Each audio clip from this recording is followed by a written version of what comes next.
What's up, everybody? My name is Matt. I'm a type 1 diabetic, and I'm going to see what happens to a type 1 diabetic if they were to go vegan for 1 month. But today is my last day eating meat, and this is my current physique.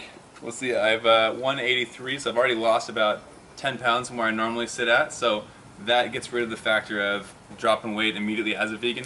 We'll see what happens within the first week if I drop weight, and after a month I will get my blood work done, see if I have any vitamin deficiencies. So we'll see how it goes.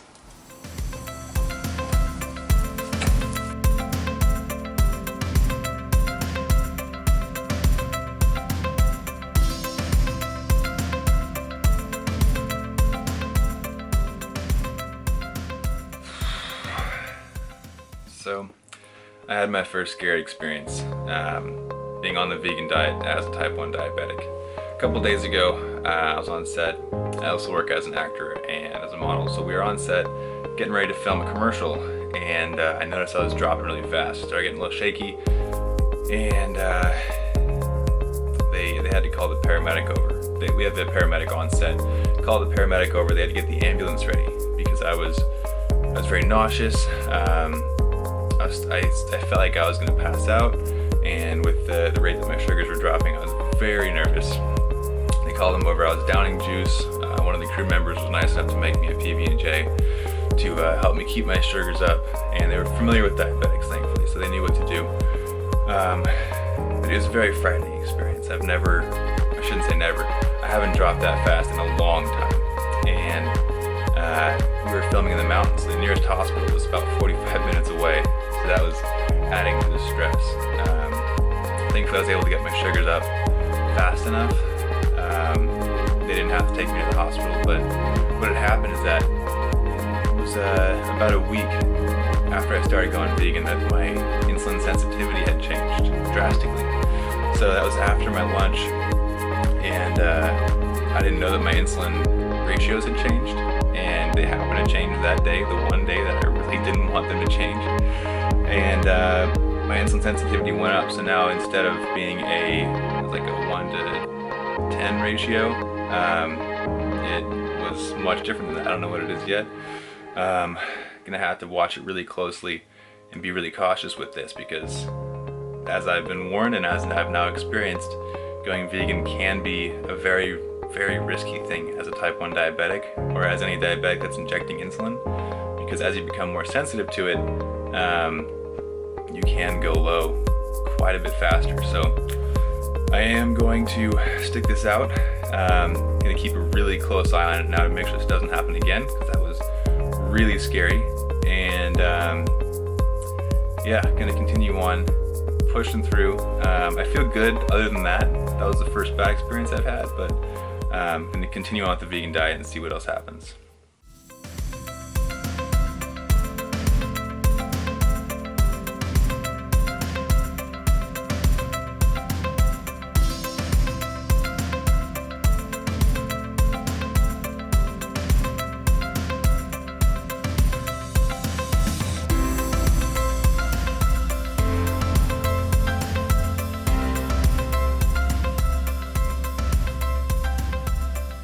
Alright, so it's been about a week since that incident, and I talked to my doctor, my endo, and a guy who has type 1 who's also a vegan, has his PhD in diabetic studies. They were able to help me out and help me figure out my new ratios. So, doing a lot better, and I decided to get the pump as well. So I got an insulin pump on me, maintaining contact with my doctors, and they're really helping me out, feeling better about it, and I'm going to celebrate.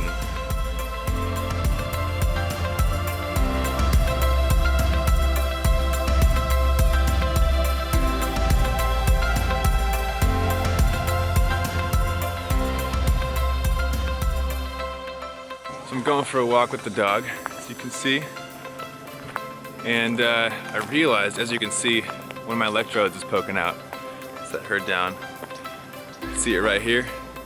Got 2 more electrodes like those, and what it is, it's an event monitor. So I talked to my doctor and figured while I am doing this vegan thing that I would see what my heart's doing as well. So I always like to test things out before I give them to my clients as recommendations.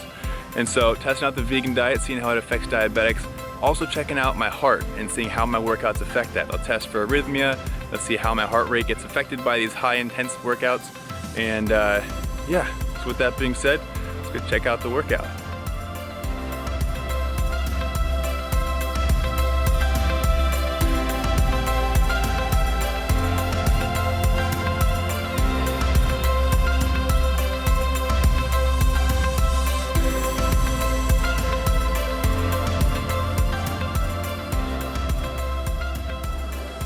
So obviously I'm a little bit out of breath. It's a good workout. Got my heart rate up. As you can see, I got my Dexcom here. And this is by far the leanest I've ever been. I lost quite a bit of weight doing this vegan diet, but I feel good doing it. So let's go get some food.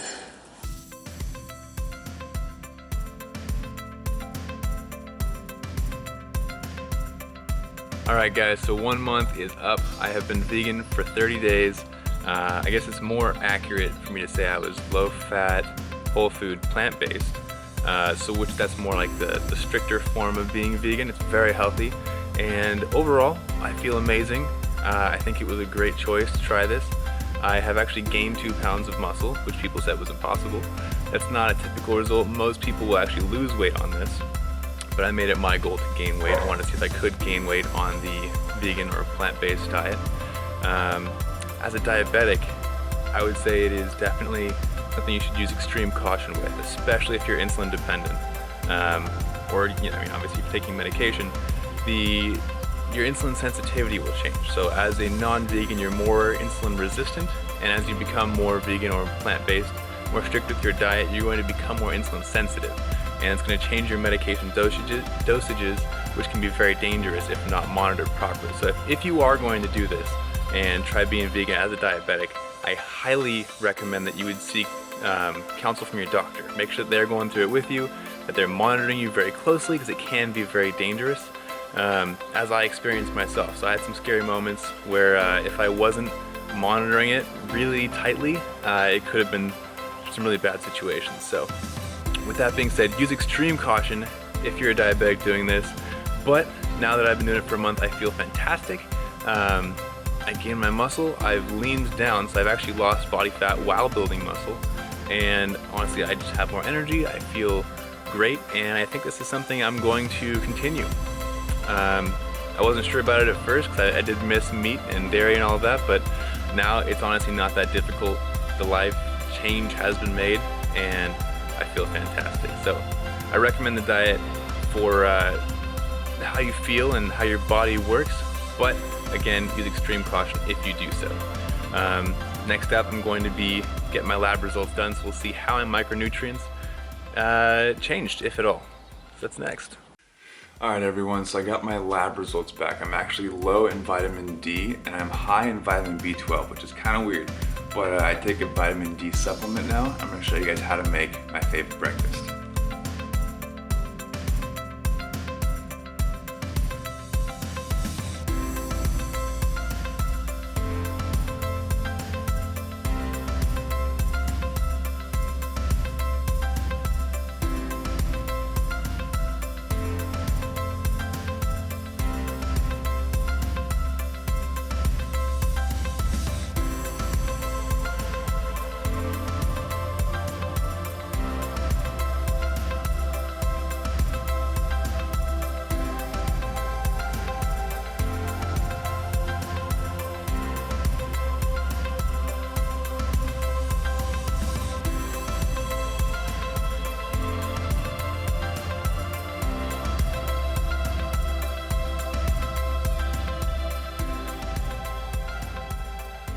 Alright guys, like I said, this is my new favorite breakfast.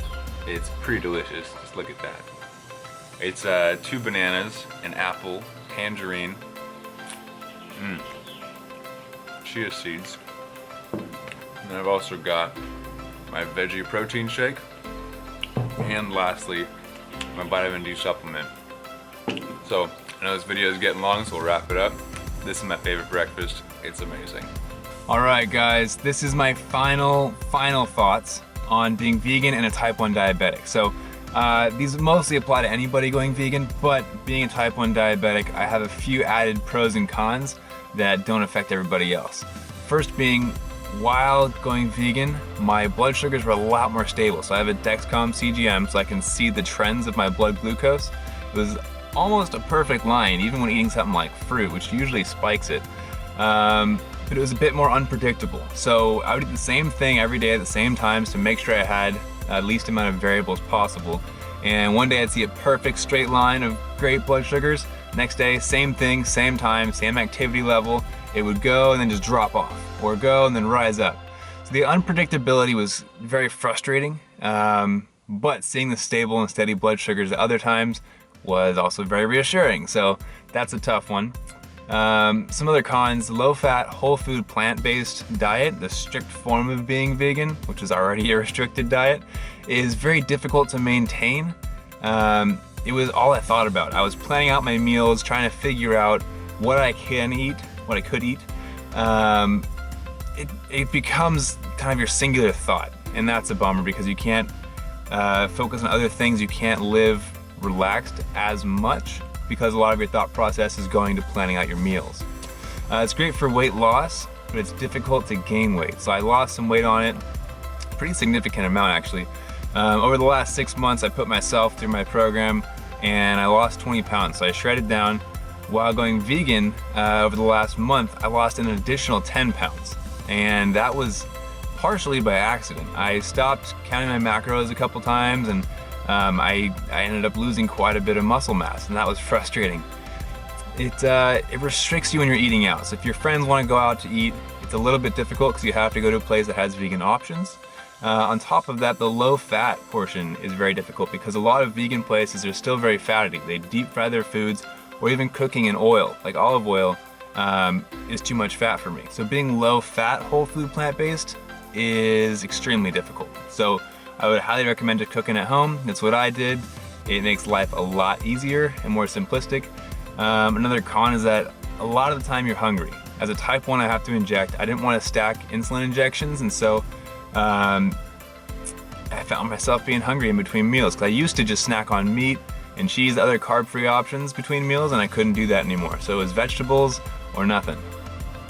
Now, changing dosages, that was honestly very scary. Especially when starting out, you are using less and less insulin because you're becoming more insulin sensitive or less insulin resistant, and because of that, you have to change your dosages kind of on the fly. And so trying to figure out how much insulin you need for a meal, how much insulin you need for your background, that gets really stressful and honestly became kind of a singular paranoid focus. So that's a huge con. Did not like that, being diabetic and going vegan. And that being said, your sugars also, your blood sugars, tend to drop a lot faster because you don't have the fats in the background to slow down the drops and slow down the rises. But because of not having fats, you also don't have the unexplained high blood sugars. So, pro and con, but I hated seeing my blood sugars drop rapidly. It kind of puts you in a bit of a panic when you're already at good blood sugars because you realize you can drop low a little bit too fast. Now on to the pros. Obviously there are good things about vegan. There are good things about low-fat, whole food, plant-based. One being significantly less insulin needed. I reduced my overall insulin need by about 70%, which it's insane. I don't understand how that works so well, but significantly reduced insulin usage, which means less costs medically, which means less insulin in your system, less variables in that sense in medication. And the same is to be said about type 2s on metformin or other oral diabetic drugs. They use a lot less. That's common across all diabetics going vegan, specifically low fat. It is cruelty free. So if you are animal rights activist, that's awesome for you. You can pride yourself in knowing that you're not harming animals or the planet. It's good for the environment to be vegan. It fights cancer. So vegan, while I'm not gonna say it makes you immune to cancer, I will say based on what I've learned, it helps you fight it, and it gives you the opportunity to do the most you can in the fight against cancer. It's significantly cheaper than eating healthy with organic meat. The organic, grass-fed beef, all that kind of stuff gets really pricey, and I thought I'd be spending more, on organic veggies and organic fruits and all the pea proteins and soy protein, all that kind of stuff. But honestly, I've saved quite a bit of money not buying the meats because I had to buy the higher quality meat in order to make it even remotely healthy. And so it's a lot cheaper than I expected, which is nice. It's also more delicious than I expected. It's you have to put a little more effort into the meal prep itself. It takes a lot of time to make the meals, but they are delicious. There are some really good vegan recipes out there, and even if you miss some of the old foods, like my wife made vegan wings and it was out of cauliflower, and that was actually really good too. So there's hope. It tastes good, and there's definitely hope for good vegan recipes. High energy, that's a big one. I felt like the meat diet kind of slowed me down, so I'd feel full after a meal, which felt good, but I would be really slowed down. I would have delayed reactions. With the vegan, especially the low-fat, whole food, plant-based diet, I felt very high energy all the time. I noticed as soon as I was finished eating, I felt like I could go for a run, whereas that's something I would never have considered when eating meat. So being light on my feet, ready to go at all times, high energy, that was a wonderful thing. And lastly, this stuff right here. I got turned on to it recently from my brother-in-law. Today's my first day actually, and let me tell you, if you want to feel like a superhero, drink this stuff. So again, Kangen water, it's alkaline water. If drinking this stuff while being vegan, it's just two insanely healthy things to do. I felt superhuman. I had endless energy, just bounding off the walls, didn't need coffee. So much so that I'm gonna be doing my next video on that water. So I'm gonna see that the company makes a lot of claims on how it can benefit your life and make you very healthy. It's alkaline water, and the vegan diet is alkaline as well. And so promoting the alkaline environment inside of your body is very good for bodily function. So I am going to test it. For the next month, I'm gonna be drinking that water every day, every meal, and I will let you guys know how I feel. If this amazing feeling continues, if I still feel boundless energy, better functionality, better clarity of mind, all that kind of stuff, I will let you know. We will test their claims and see if they're true. So this is it for the 1 month being vegan. I went a month actually, and right now I'm sitting at 2 months. So I am 2 months in to the low-fat, whole food, plant-based vegan diet, and I feel great. Still not 100% sure on if this is a lifelong choice or not, but for now, definitely keeping it up. I like the low variables, especially if I'm testing out a new type of water now, and we'll see what happens. So stay tuned to see if that water is the real deal. I'll let you guys know how it affects my training as well. And that's it for the vegan diet as a type 1 diabetic. Keep up the fight.